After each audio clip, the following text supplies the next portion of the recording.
वाराणसी में ज्ञानवापी के ब्यासजी तहखाने में हिंदुओं ने एक बार फिर से पूजा पाठ की शुरुआत कर दी है। ये तहखाना काशी विश्वनाथ मंदिर परिसर के बगल में ही है। वाराणसी कोर्ट ने 31 जनवरी को तहखाने में पूजा करने की अनुमति दे दी थी। हिंदू पक्ष का दावा है कि सोमनाथ व्यास का परिवार यहाँ साल 1993 तक पूजा करता रहा है। तत्कालीन मुलायम सिंह यादव सरकार ने दिसंबर 1993 में पूजा पाठ को रुकवा दिया था।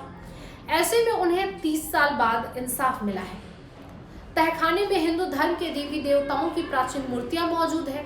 यहाँ हम आपको हिंदू और मुस्लिम पक्ष के दावों के आधार पर ज्ञानवापी से जुड़े मामले के बारे में बता रहे हैं। ज्ञानवापी में मंदिर और मस्जिद का क्या है विवाद, क्या है 350 साल पुराना इतिहास और क्या है व्यास जी की कहानी। हम आपको व्यास जी की कहानी बताते हैं कि आखिर क्या है व्यास जी के तहखाना जिसमें कोर्ट ने हिंदू पक्ष को पूजा करने की इजाजत दी है।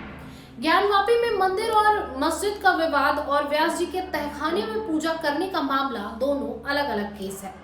व्यास जी का तहखाना काशी विश्वनाथ कॉरिडोर के पास ज्ञानवापी मस्जिद के साउथ में स्थित है। बात है साल 1819 की, जब अंग्रेजों का शासन था वाराणसी में। तब हिंदू मुस्लिम के बीच दंगे हो गए थे। अंग्रेजों ने विवाद को शांत करने के लिए ज्ञानवापी परिसर का ऊपरी हिस्सा मुस्लिमों को दे दिया और निचले हिस्से में स्थित तहखाना हिंदुओं को दे दिया।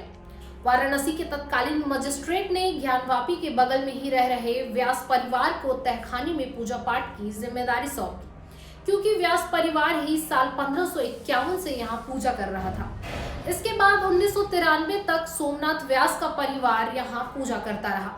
1992 में अयोध्या में बाबरी विध्वंस के बाद 1993 में यूपी सरकार के आदेश पर प्रशासन ने ज्ञानवापी मस्जिद के चारों ओर लोहे की बैरिकेडिंग से घेराबंदी कर दी। सिर्फ एक मेन गेट से ही मस्जिद के भीतर जाने का रास्ता खुला था। इस तरह व्यास जी के तहखाने में जाने का रास्ता बंद हो गया। इसके बाद 30 साल तक यहाँ पूजा पाठ नहीं हो सकी। साल 2022 में जब अदालत ने ज्ञानवापी के सर्वे का आदेश दिया, तब सोमनाथ व्यास जी के परिवार का एक सदस्य शैलेंद्र कुमार पाठक ने याचिका दायर की और तहखाने में दोबारा पूजा अर्चना का अधिकार मांगा। आखिरकार 31 जनवरी 2023 को उन्हें कोर्ट से अनुमति मिल गई। अब जानते हैं कि ज्ञानवापी का इतिहास क्या है। साकी मुस्ताद खान की लिखी किताब मसीर आलमगीरी के छठे गुलाम शासक औरंगजेब के शासनकाल के बारे में बताया गया है।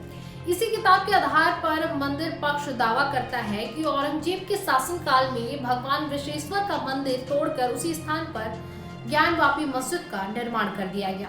साकी मुस्ताद खान की किताब में लिखा है कि 18 अप्रैल 1669 में सम्राट औरंगजेब को एक गलत सूचना मिली और उनको बताया जाता है कि ठट्टा, मुल्तान और बनारस के कुछ ब्राह्मण मुसलमानों को शैतानी इल्म पढ़ाते हैं। इसके बाद औरंगजेब ने ऐसे सभी स्कूलों और मंदिरों को ध्वस्त कर दिए जाने का आदेश दिया। साथ ही औरंगजेब ने मूर्ति पूजा करने पर पूरी तरह से प्रतिबंध लगा दिया। औरंगजेब के आदेश पर शाही अधिकारियों ने ज्ञानवापी परिसर में मौजूद आदि विश्वेश्वर का मंदिर नष्ट कर दिया।